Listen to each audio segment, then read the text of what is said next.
أعوذ بالله من الشيطان الرجيم وما ينطق عن الهوى إن هو إلا وحي يوحى. Dan tidaklah yang diucapkannya itu, Al-Quran, menurut keinginannya. Tidak lain Al-Quran itu adalah wahyu yang diwahyukan kepadanya.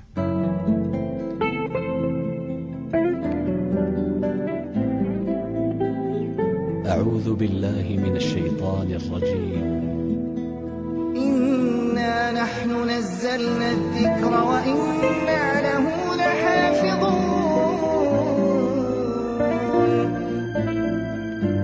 Sesungguhnya kamilah yang menurunkan Al-Quran, dan pasti kami pula yang memeliharanya.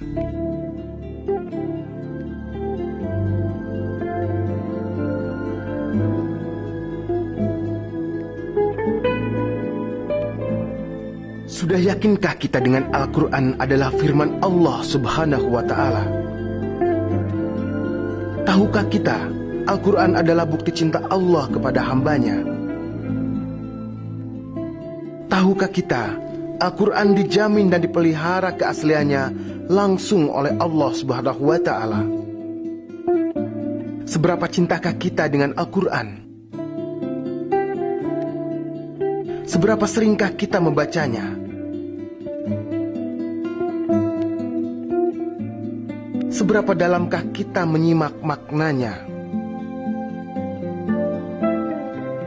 Seberapa banyakkah kita menghafalnya?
Al-Quran merupakan kumpulan wahyu Allah Subhanahu wa Ta'ala yang disampaikan kepada Nabi Muhammad SAW melalui malaikat Jibril sebagai panduan bagi umat manusia dalam mencapai kebahagiaan dunia dan akhirat.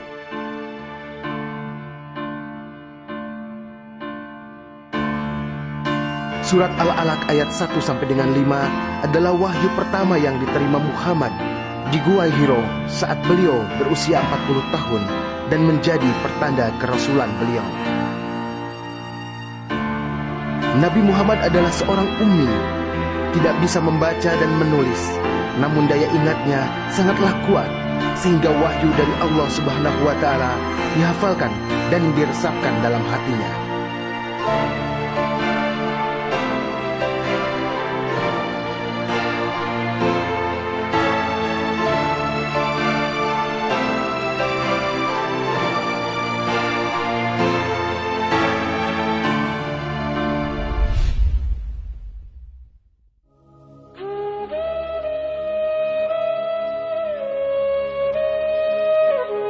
Sebagian besar sahabat Rasulullah juga orang-orang ummi, sehingga mereka pun mengingat ayat-ayat yang disampaikan Nabi Muhammad SAW kepada mereka. Untuk menjaga hafalan dan memperkuat ingatan, Rasulullah meminta dilakukan pencatatan ayat-ayat yang diterimanya kepada para sahabat terpilih, antara lain Zaid bin Thabit, Ubay bin Ka'ab, dan Muadz bin Jabal.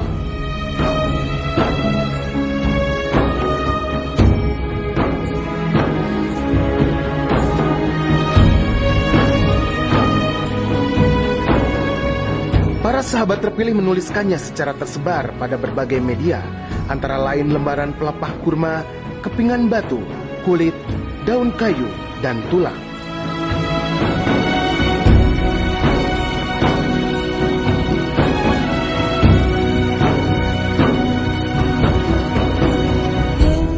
Pendokumentasian ayat-ayat masih tersebar dan belum dikumpulkan dalam satu mushaf terpadu.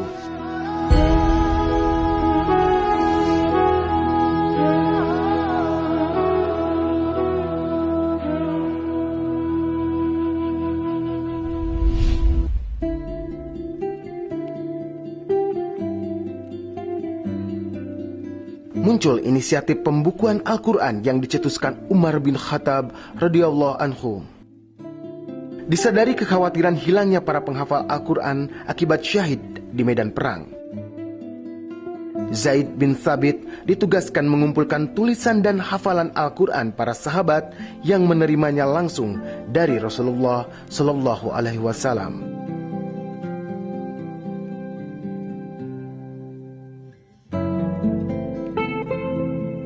Pengumpulan berlangsung 1 tahun pada 12 Hijriah sampai dengan 13 Hijriah di bawah pengawasan Abu Bakar As-Siddiq radhiyallahu anhu. Lembaran-lembaran yang dikumpulkan masih berupa suhuf-suhuf yang dibukukan dan ayat-ayatnya sudah tersusun dan lengkap. Setelah dimusyawarahkan, Al-Quran tersebut dinamakan Mushaf.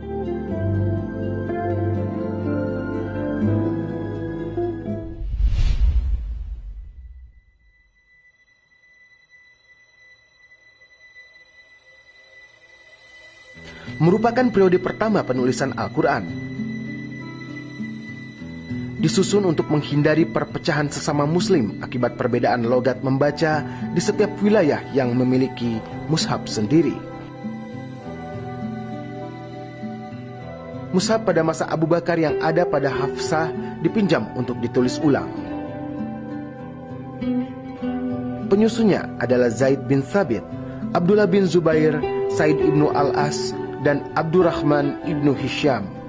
Pada tahun ke-24 Hijriah atau 650 Masehi, hasilnya dinamakan Mushaf Utsmani.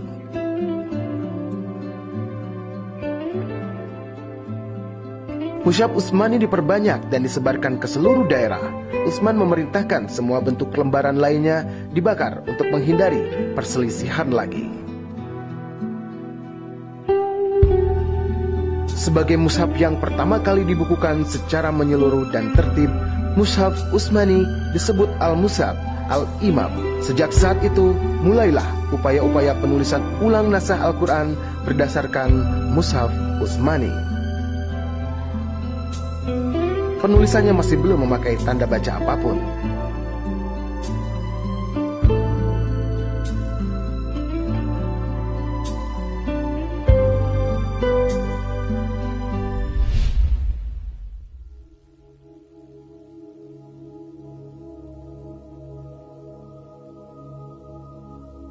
Untuk menghindari kesalahan baca, ayat-ayat Al-Quran diberi tanda baca i'rab, titik untuk membedakan huruf serta tanda baris, domah, fathah, kasroh, dan sukun untuk memudahkan umat Islam membaca Al-Quran.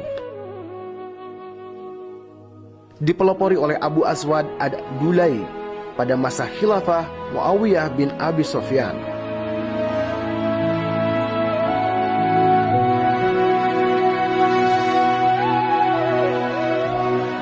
Pemberian tanda baca berkembang dengan pemberian tanda hamzah, tasydid, dan ishmam, tajwid.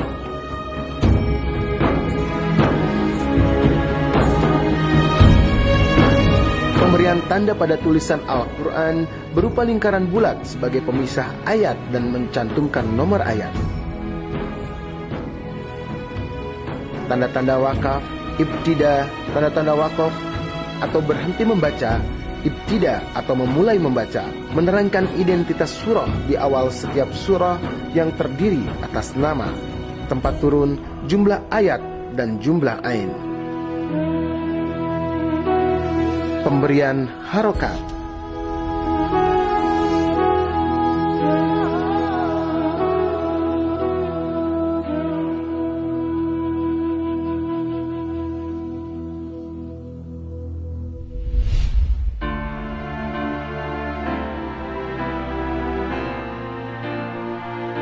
Tahun 1538, Al-Quran pertama dicetak di Venesia, Italia oleh Paganino dan Alessandro Paganini, ayah dan anak, ahli pencetakan dan penerbitan. Dikirim ke Kaisaran Ottoman, namun Kaisar Ottoman menolaknya karena banyak kesalahan di dalamnya. Tahun 1543, terjemahan Al-Quran pertama kali ke dalam bahasa Latin dicetak di Nuremberg. Edisi ini sukses besar dan dicetak ulang pada 1550 Masehi. Tahun 1694, pencetakan Al-Quran yang sudah dilengkapi tanda baca dilakukan di Hamburg, Jerman oleh Abraham Hinschkelmann. Tahun 1787, mushaf pertama yang dicetak kalangan umat Islam, Mushaf Malay Utsmani, diterbitkan di Saint Petersburg, Rusia oleh Kekaisaran Ottoman. Tahun 1834, Al-Quran yang dilengkapi pedoman penggunaan dicetak di Leipzig dan diterjemahkan orientalis Jerman, Gustav Fluegel. Sayangnya Al-Quran edisi Fluegel ini mengandung cacat, terutama pada sistem penomoran surat yang tidak sesuai sistem mushaf standar Islam. Mulai abad ke-20, pencetakan Al-Quran dilakukan umat Islam sendiri dengan pengawasan ketat dari para ulama untuk menghindari kesalahan cetak. Tahun 1925, pencetakan modern Al-Quran dilakukan di Mesir berdasarkan Qiraat Asim Riwayat Hafs. Edisi modern tersebut dikenal sebagai edisi Raja Fuad sebagai pemerakarsanya dan banyak digunakan di dunia Islam saat ini. Tahun 1947, pertama kalinya Al-Quran dicetak dengan teknik cetak offset yang canggih dan memakai huruf-huruf yang indah. Pencetakan dilakukan di Turki atas prakarsa Said Nursi, ahli kaligrafi Turki terkemuka. Tahun 1984, pendiri percetakan khusus Al-Quran Majma' Malik Fahd Li Tiba Mushaf Syarif, percetakan terbesar di dunia yang terletak di kota Madinah. Lembaga ini berada di bawah Kementerian Agama Kerajaan Arab Saudi.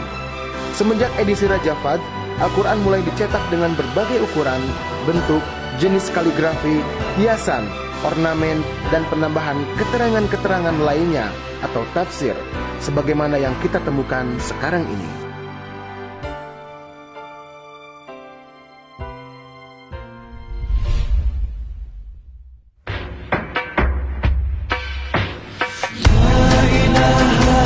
Tahun 1930-an, cetakan pertama mushaf Al-Quran di Indonesia dilakukan oleh Abdullah bin Afif dari Cirebon, bersamaan dengan Sulaiman Mar'i yang berpusat di Singapura dan Penang, serta Salim bin Sa'ad, Nabhan, Surabaya. Indonesia pun memiliki mushaf standar yang digunakan sejak tahun 1983 yang terus direvisi, menyesuaikan dengan kebutuhan, seperti tahun 2002, 2004, 2008, dan 2011. Kebanyakan penerbit saat itu hingga awal 2000-an masih mencetak Al-Quran dengan model Bombay yang hurufnya tebal-tebal dan dimodifikasi agar sesuai mushaf standar. Al-Quran Bariyah model sudut atau mushaf standar yang ditulis ulang oleh kaligrafer Indonesia. Namun mushaf Quran Majid, di mana kebanyakan mushaf dari India menggunakan nama tersebut, atau Al-Quran Al-Karim, berbentuk bulat di dalam medalion, terletak di posisi tengah. Warna yang digunakan pun adalah warna-warna tegas seperti merah, kuning, biru, hijau, coklat, serta emas.